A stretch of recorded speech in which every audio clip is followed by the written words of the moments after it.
Hello and welcome to the wilderness. I am your host, Daniel Bueno, and tonight I have my guest, Mary Ford. How are you, ma'am? I am good. Thank you so much for inviting me. How are you? I am good. I am good. Listen, listeners, we are coming in live tonight because we're actually promoting another podcast. Mary Ford is actually going to be the host of a podcast called The Resilient Mama. Am I correct? You are correct. So, what is the podcast about, if you don't mind telling us? So it's pretty much just everything that I've been through in my life, starting from childhood trauma to as an adult who was in domestic violence marriages. I mean, it's pretty much just to show, what we look like on the outside is not what we've been through sometimes. Okay. So there's plenty in how trauma shaped me into who I am today. And so I just want to let pretty much everybody know that we're not perfect and we all have past and we all can overcome these things. And so I just want to be there for those who need me there. Okay. So you mentioned that you've gone through some childhood trauma, you've gone through domestic violence. What childhood traumas have you gone through? So I was born into it. So with my mother, she was an alcoholic. She was an addict. We were pretty much raised by my sister, who was just 3 years older than me. And so from day one, I mean, I didn't know my father. I was told some other gentleman wasn't my father for a while. And so it was a long story pretty much, but trying to make a long story short, this gentleman that I thought was my father, I went back to see him when I was about 20. And he told me, when you were a baby, your mom left you and I would take you through the window. I would take you through the window because she was out getting drunk. And she came back a few days later and took me to court to realize that I wasn't your father. So I didn't have any rights to you. And so that's pretty much what I thought my father was for 20 years. And then I met my real father. I was probably, I don't remember, 13, 15, somewhere around that age. And he was in and out of prison too. So we really didn't have that relationship either. And then the many relationships my mother was with was domestic violence with these men that she would, date and just bring home. So how did that shape your view of relationships or of men, period? I didn't really have a view. I guess it would say I just seen it as this is what everybody comes home to kind of thing. And it shaped me into actually getting into a domestic violence relationship and marriage when I was in my 19, 20. I got married young. There was plenty of signs, but those signs I didn't realize were not okay. So I didn't realize it was domestic violence until I started working at a domestic violence organization when I was 20, I believe about 25 years old. And then I realized, hey, this isn't okay. This is not this is not how relationship or marriage works. So about 25. And then I ended up in a divorce from that marriage about 29, 28. And then I still remarried into another domestic violence situation. So to you it was a norm, right? It You was. grew up seeing it, right? So it was normal. So you didn't know, hey, until you started working at a domestic violence organization, you didn't know the signs of it. And it was just something that was day by day. It was a normal way of life. This is how men are. This is how everybody's marriage is. That's the way I thought it was. It's funny how society shapes our view, right? Not knowing the truth. So have you always been a believer? We grew up in church. My mom did church hop for a while. There was a point, I believe I was probably about 7th grade, where I decided I was atheist. There was this point where it's like, if God was real, why do I have to live through this every single day?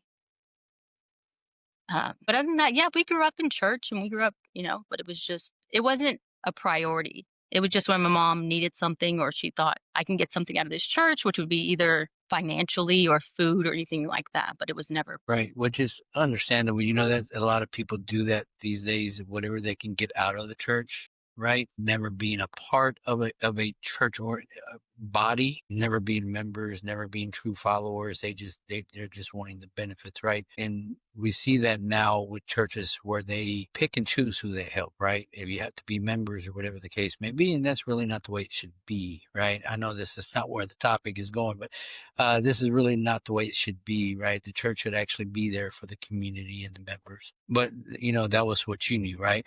So you said you became an atheist. Yes, or I didn't actually knew what that meant, I guess you would say, but that's what I claimed.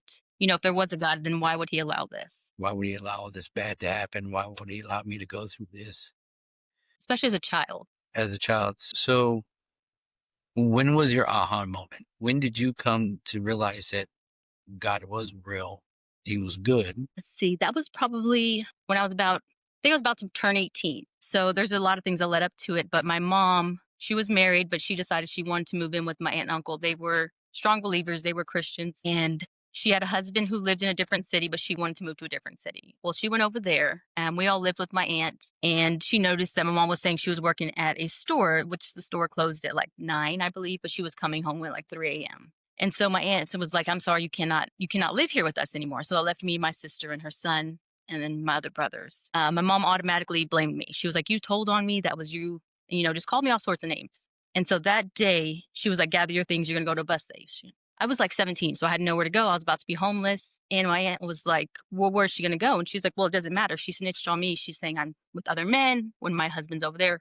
And so my aunt's like, "You can just stay here for a few weeks until you get your things together." So I ended up staying there. My mom moved out. My sister moved out. And then somehow I just ended up staying there for, I think, about a good 2 years. That's where I got my GD, and that's where I started. That's where I went. I had a good job, and they just helped me with all those things. And then they had priority was church. Like, you had to go to church. I couldn't date till I was 21, and so they had some really good rules that set me up for the future that I have today. And that was your introduction into Christianity and God. Okay. Did you have a particular moment that you can look back at and say this is where it changed? No, it's just seeing that there was still good So it's within. just in their Yeah, walk. just good within my aunt and my uncle. So that's funny because a lot of people ask me about when I go out and evangelize and stuff like that. They think of evangelist as someone who's out there just doing a lot of preaching, a lot of talking, and all that. And I tell them the biggest thing that an evangelist can do is to show people by their walk, and that's what your aunt and uncle did. They showed you by their walk, their life, and Yes, how they lived that God was real, right? correct. They had 5 other children that they took care of. All theirs. Yes. Okay. That's the thing about Hispanic families; they're large. Yeah, for sure. Added me in there without there was no hesitation. So now you're believing in God, and you're walking through twice into another. You married again into another marriage in domestic violence.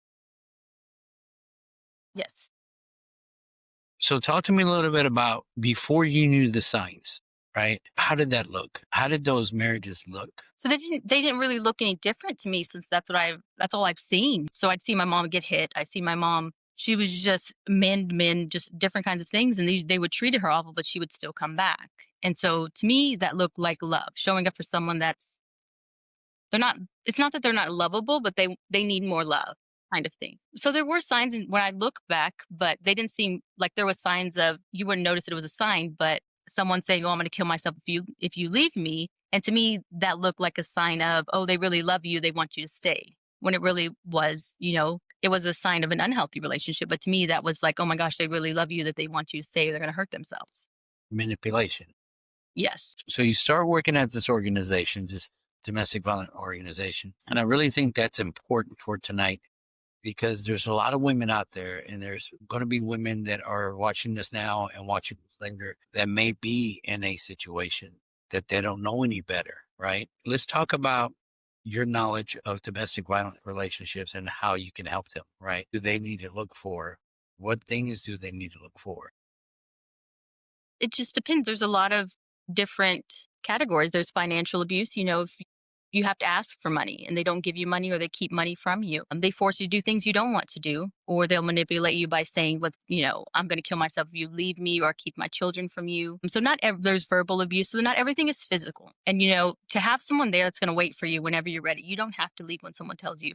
Whenever you're ready, there'll be someone there for you. There's always going to be someone there for you when you're ready to leave. And for people that see people in domestic violence situations, they're like, "Why don't they just leave? Oh my gosh." They know that they're being hurt. It's one of those things where you have to think about, they're manipulated. The only thing you can do for someone like that is just be like, "Hey, I'm here whenever you're ready." That's all they need to hear is, "I'm here whenever you're ready to leave, and I'll be here waiting." So you have been, not being currently, but someone who has been in a domestic violence. Can you speak on the mental abuse or emotional abuse? What kind of trauma did that do to you? So it did a lot. It makes you believe these things. It's crazy to look back and be like, how did you believe it? But your mind is really a powerful thing. And so when someone tells you, "Oh, you're not worthy, you're not this," and you make yourself believe that. And so That's why most people do end up staying because they're believing these words and this is what you hear every single day in your mind. And so there's those things of nobody else is going to want you. You have these children, you have divorces, you have XYZ behind you. Who's going to want you? And so your mind really makes you believe those things. Makes you believe that you're not wanted because you come with baggage and you've been divorced, you got children. It's usually farthest from the truth, right? It But it's a is. manipulation from the individual that's doing the abuse, right? Because it could be men or women, right? Yes. And the percentage is more men abusing women. I'm not sure what those statistics are. I would think if all the men would actually come out and say it instead of like a pride thing, the numbers would be a lot higher. But for a man to say, hey, a woman abuses me, that's looked down upon. And it shouldn't be. Right.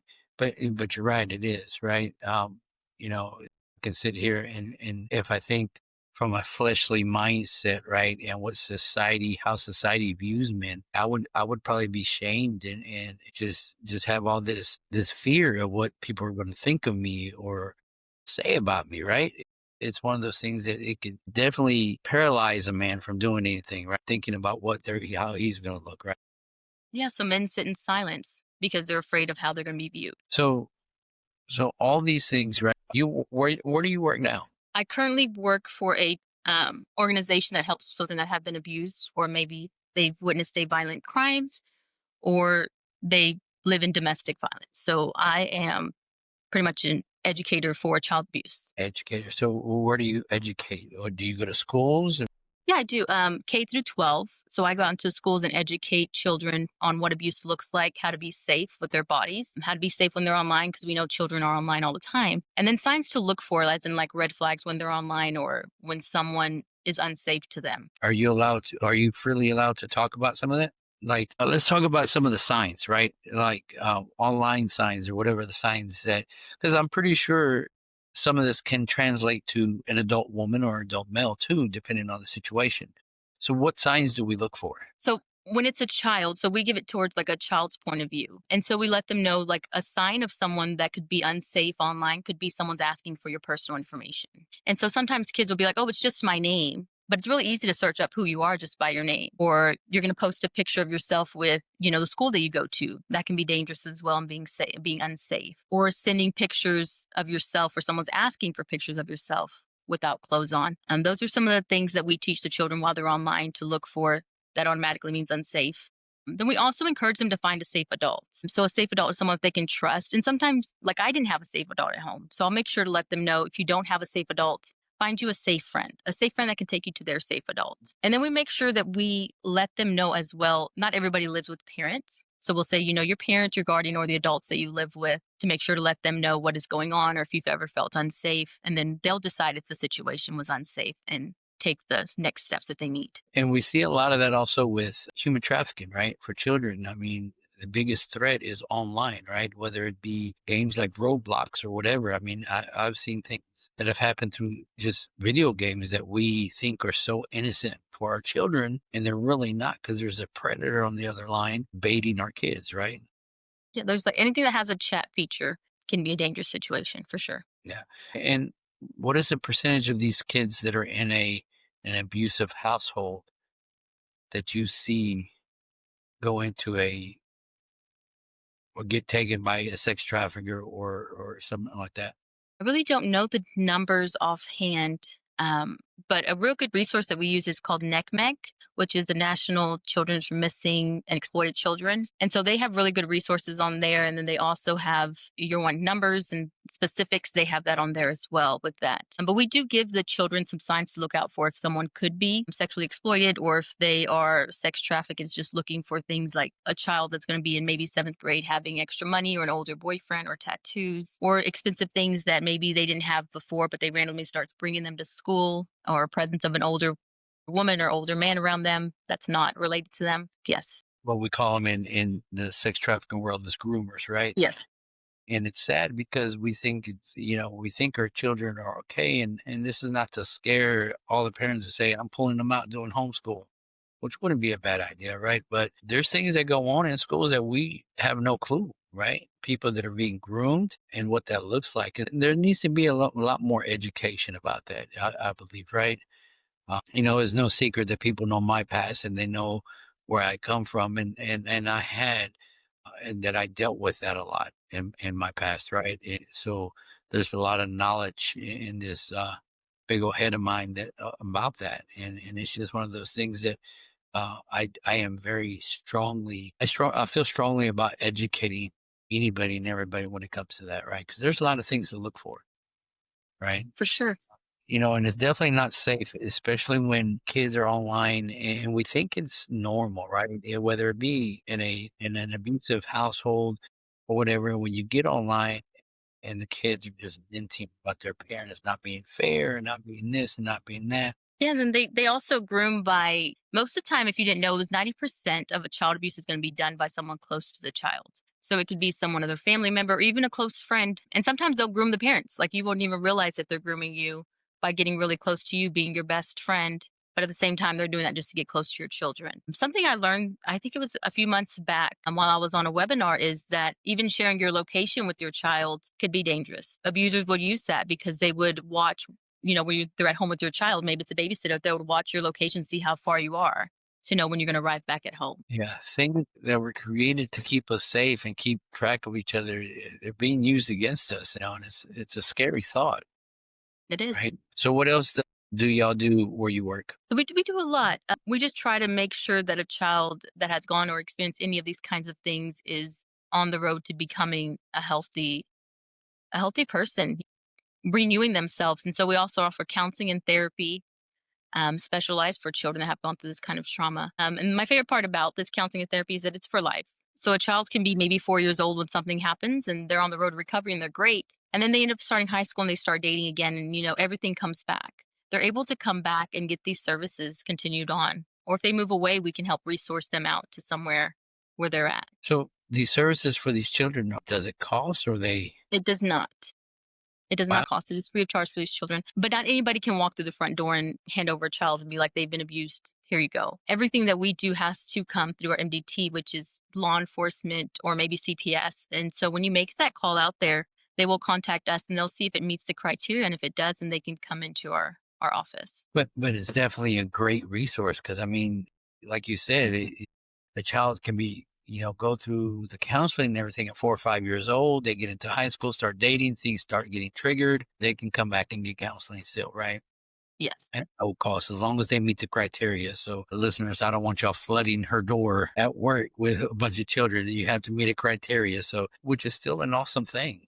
It is definitely awesome. So, you've been through quite a few things in life, and where it's led you to now, where you're launching a podcast called The Resilient Mama, right? And I like the name, just to be honest, because there's a lot of single mothers out there that are struggling, right? Yeah.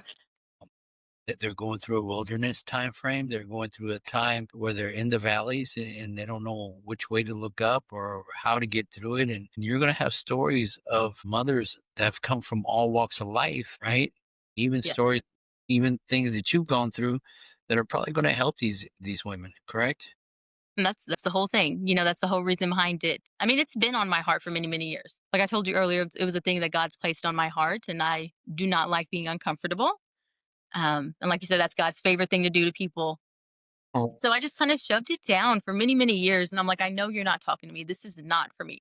Someone who does not like being in front of people. I don't like speaking. I don't like anything like that. And so with my job, that's what I do. I speak in front of, 30 plus people, 30 plus children. Times there's organizations where there's like 80 people. And I'm like, this is not who I am. And so that's the thing with the whole podcast. I don't like being out there, being a center of attention. And God just has a funny way of making you uncomfortable, but in a way that it's going to help other people. So this time I decided, I'm like, all right, well, I'm going to do what you want. This is what I'm going to do. I'm going to follow through. And so, yeah, after many years of, pushing me to it. So yeah, that's where I'm at. I've started this to, because there's people that have the silent battles in their head. I was one of them. Nobody knew these kind of things that I was going through because I didn't want to be a burden. And so that's why I'm here. We're not perfect and we're just trying to all make it through kind of thing. Right. And you should never, and for the listeners out there, you should never feel like you're a burden, and this is something Mary probably has already figured out, and I'm going to say it anyway. You should never feel like you're a burden, Mary. Scripture says to lean upon, that we should take upon our brother's burdens, right?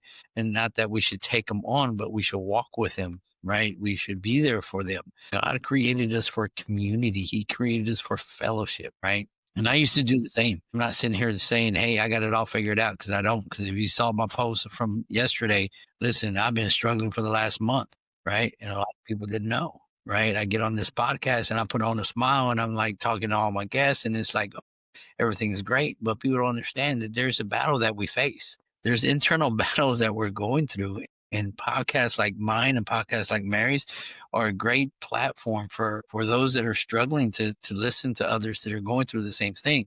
Because the same old lie that the devil has is you're alone. You're the only one going through this. And there's probably about 50 people out there that you can walk by at Walmart that are going through the same thing, right? So this has been put on your heart for years, which is funny that you say that, because it was, God did the same thing to me. And listen, and I know it seems like I'm out there and I like to speak to people, and I Yeah. hate it. I don't like it, right? But you're right. God does put us in situations where we feel that we're uncomfortable in to help us grow, right? One reason is because he knows you more than you know you, right? He knows the Mary he created, right? Is to be his voice. And he had to put me and he had to put you in an uncomfortable situation to be pushed, even though, just like you, I argued with him for quite a few, for a long time. I was like, God, this is not me, Lord. Go pick somebody else. Yeah, And, pretty and I'm much. Go find somebody else who fits that category because it's not me. yeah, but I'm glad he didn't, right? I'm glad he didn't, because it's been an amazing ride so far. And I think you're going to do really great at this podcast. Do you have any guests lined up yet? I do. I have to finish her book, but she's a local author that I went to school with her.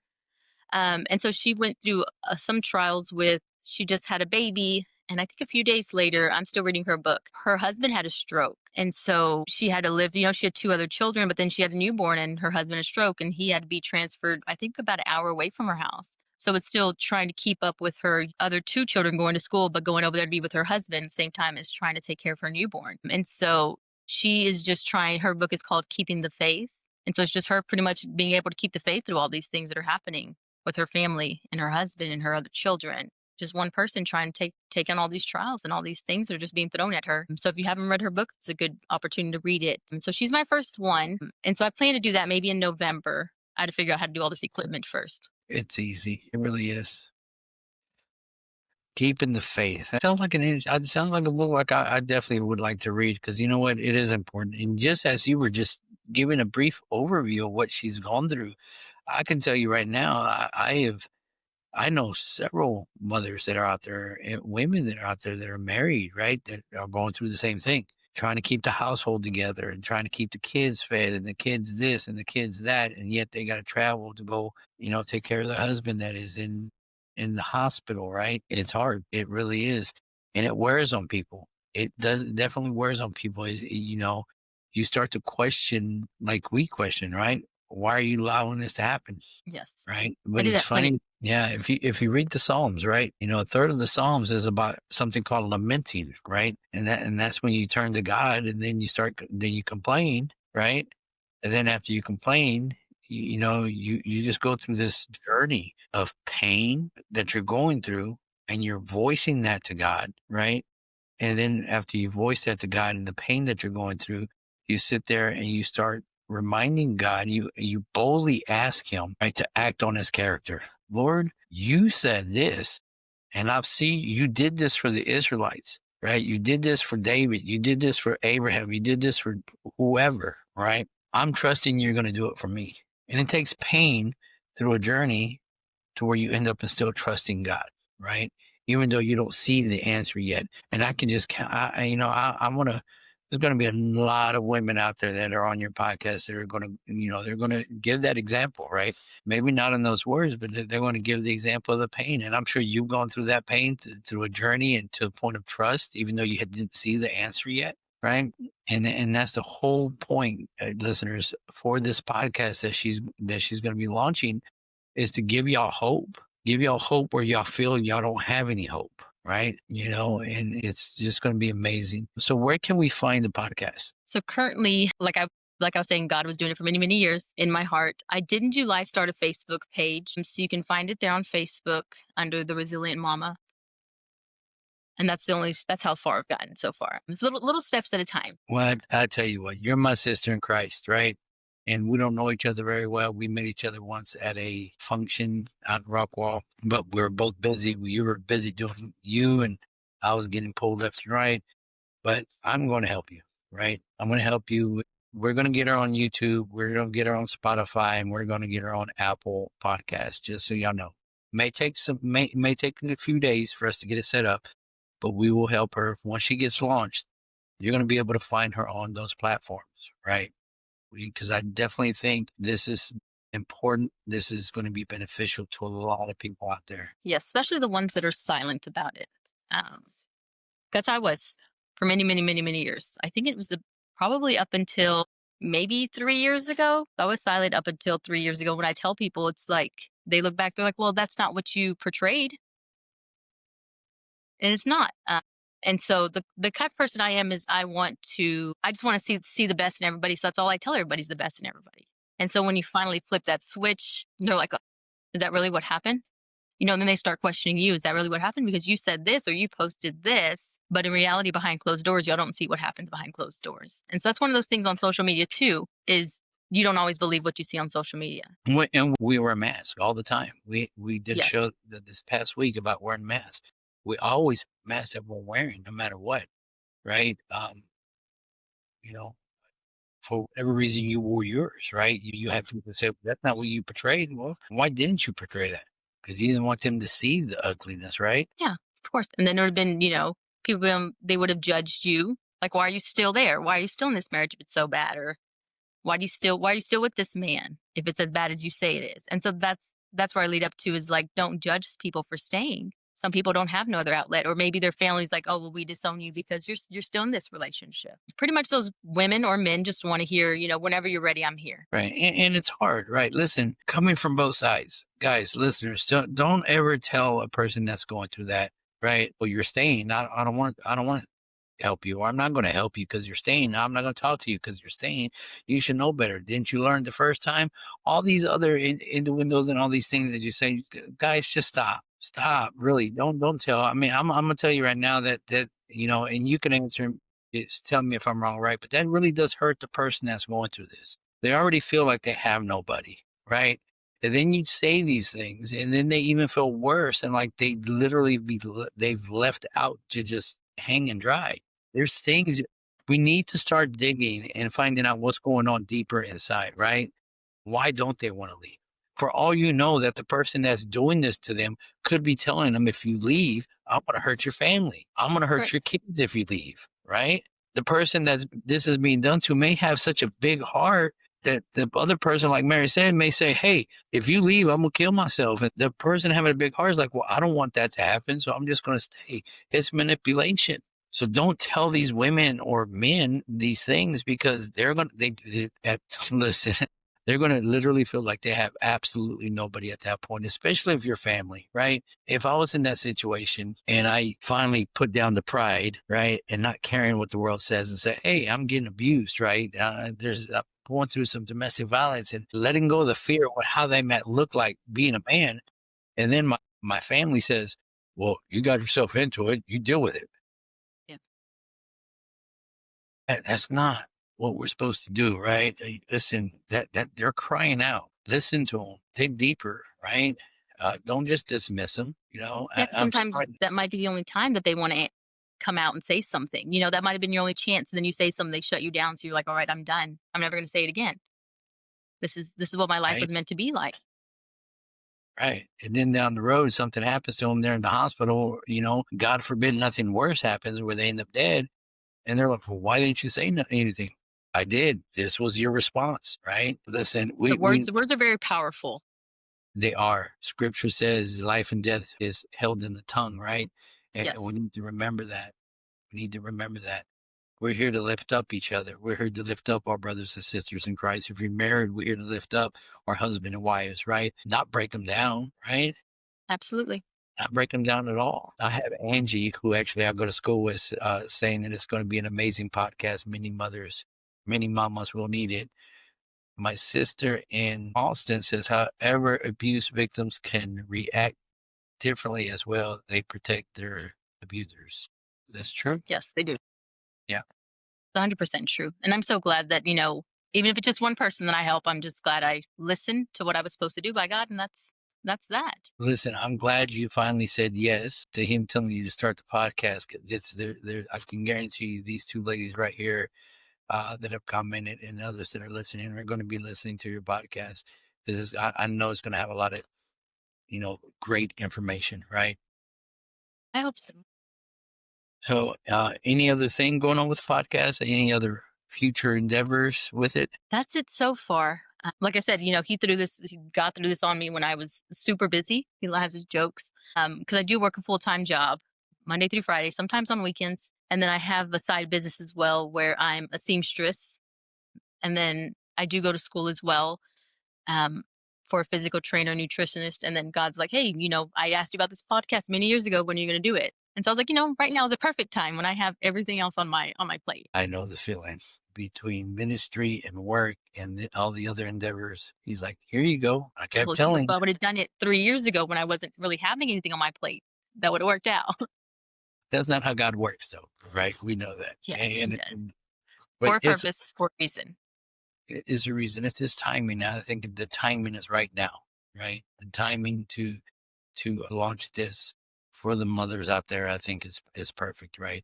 I mean, Because they we're don't at, even have to be mothers. You don't have to be a mother to go through any kind of trauma, childhood trauma or relationship. yeah. No, listen, Angie will tell you that last semester at the very end, we did like a practice counseling session between peers, right? And I went in with a thought of, I know what I'm going to talk about and I'm going to fake this. And boy, they started, one of the other students started asking me questions and I'm sitting there, I'm going, I want to talk about this. So we We go just through trauma too. It's not just mothers, right? Yeah, anybody. I mean, everybody's gone through something that we've held in and kept quiet because of the judgment. And now in society, a toxic relationship is what's being portrayed as being good.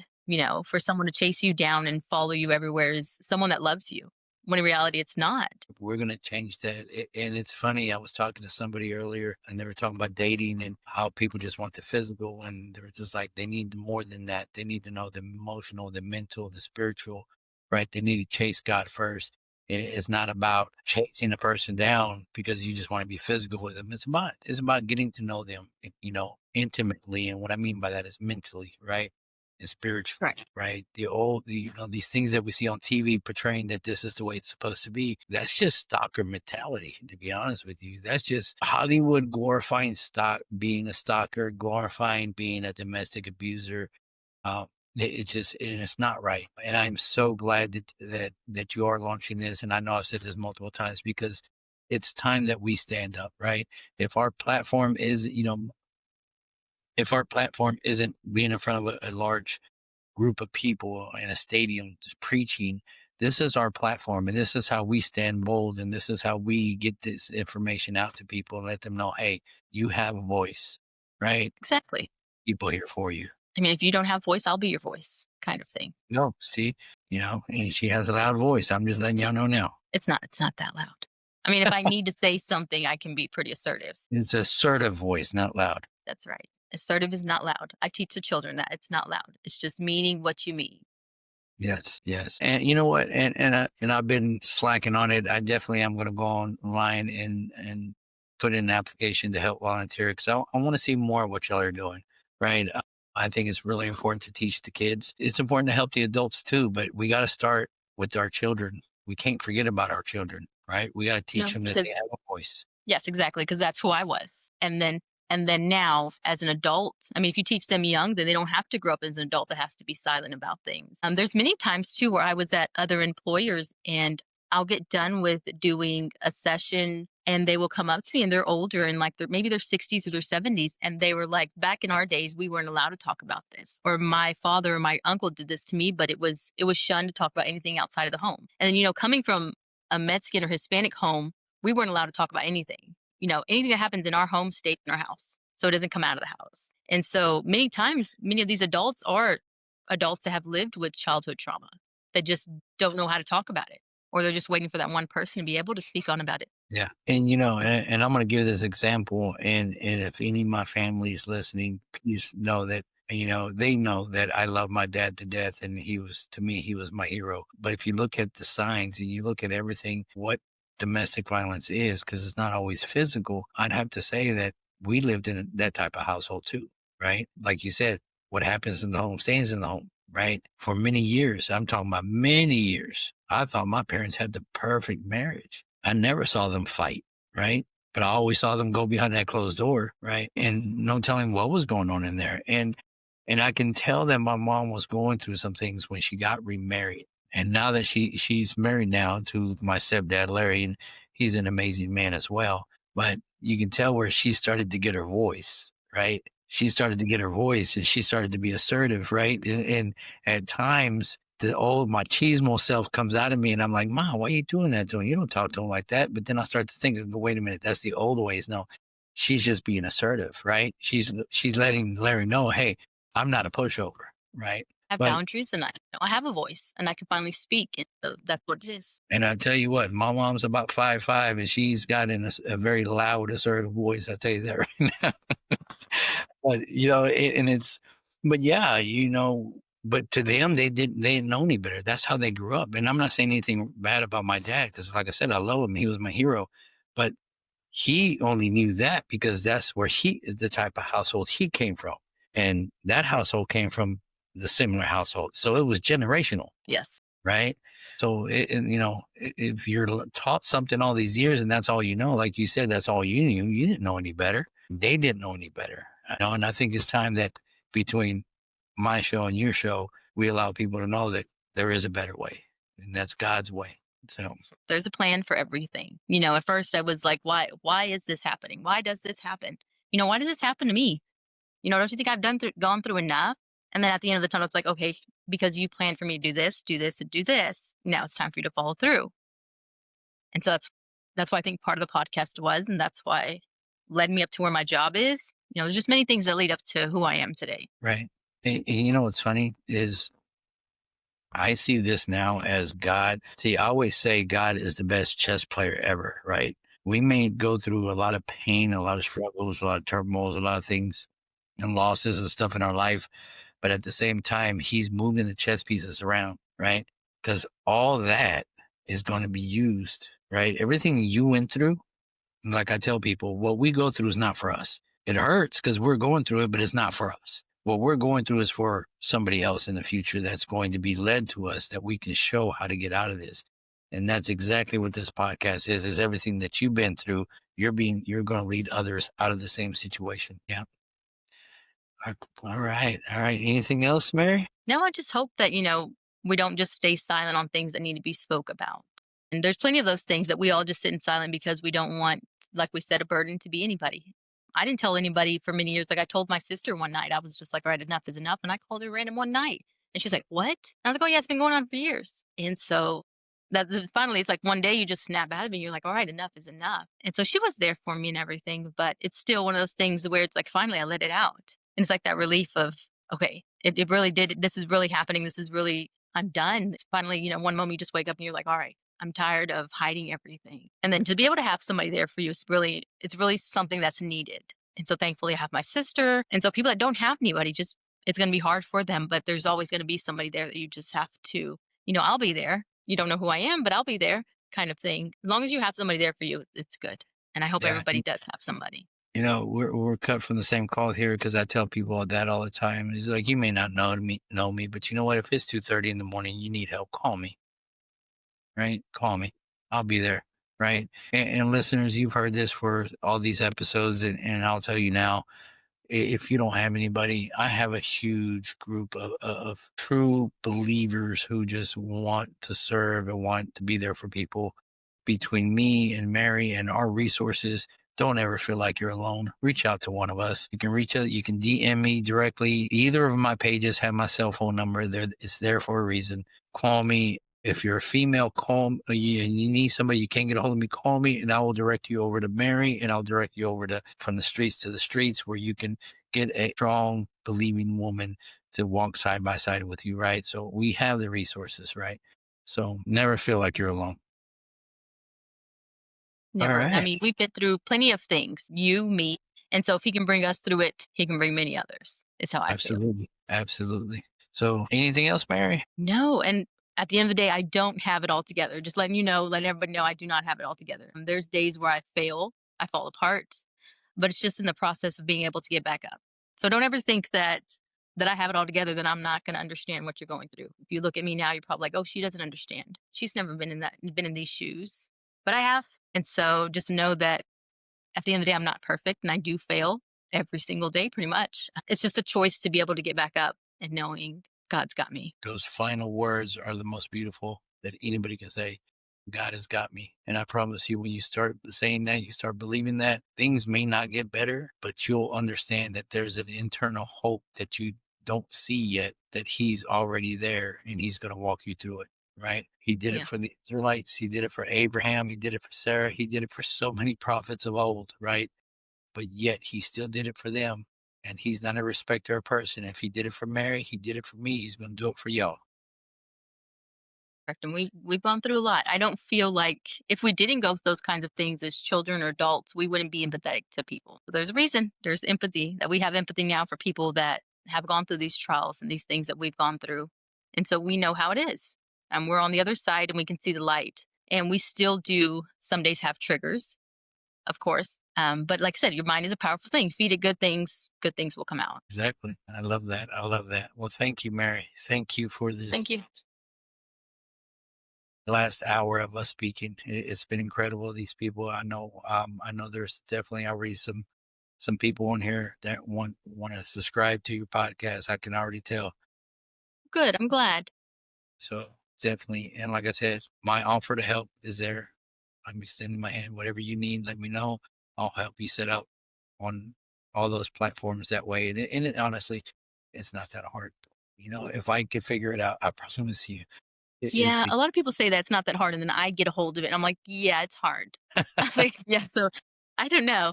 But yeah, no, definitely take you up on that offer for sure. definitely we need to get that out there on all the platforms we can. So, if you have nothing else, I'm going to go ahead and pray us out. No, that's it. Just pretty much just keep going. Your story's not over, ours is not over, and we're just gonna continue to push forward. After I pray us out, if you'll hang out for a little bit, all right? Perfect. All right. Dear Heavenly Father, I thank you. I thank you for my sister Mary, Lord. I thank you for bringing her out of the wilderness seasons that she has gone through, Lord. I thank you that those seasons that she has gone through have been a lesson that she has learned, that you've allowed her to grow and grow in the strength of her faith in you, to know that it's only you that got her through it. And even though she didn't jump on it right away like I did, Lord, I'm glad that your timing is perfect, because now she can reach so many more and teach them how to get out of those wilderness phases, Lord. I ask that you continue to just give her the passion to continue to do this, Lord. Give her the wisdom, give her the courage. And the days that she doesn't know what she's going to speak about, Lord, I ask that you allow her to be like Moses, where he just stands there and you told him, just stand there, open your mouth and let me speak. And she does the same thing. She just sits there in front of the camera. She opens her mouth and you speak through her, Lord. I ask that the Holy Spirit continuously work in her, Lord, and give her a desire and an utterance of knowing what to say, when to say it, and how to get it out there, Lord. It is through you and your power and your grace and your love that we're able to do these things and use these platforms to just further your name and further your goodness, and just further the information, that lessons that you've allowed us to learn, to get that out to others that need to hear it too, Lord. I thank you. I thank you. I thank you, Lord. I love you, Lord. In Jesus' mighty, holy, and majestic name. Amen. Listeners, this is it for tonight. Friday is a special day, just so y'all know. I am going to be running the podcast in the middle of the day. We have a guest coming on. Kathy Ford is going to be coming on Friday. We're going to be talking about neuroscience in scripture. It's a fascinating topic there. So we're going to have a special airing about 11:30 in the afternoon. So we'll see you on Friday. Good night. Like a battle, walking my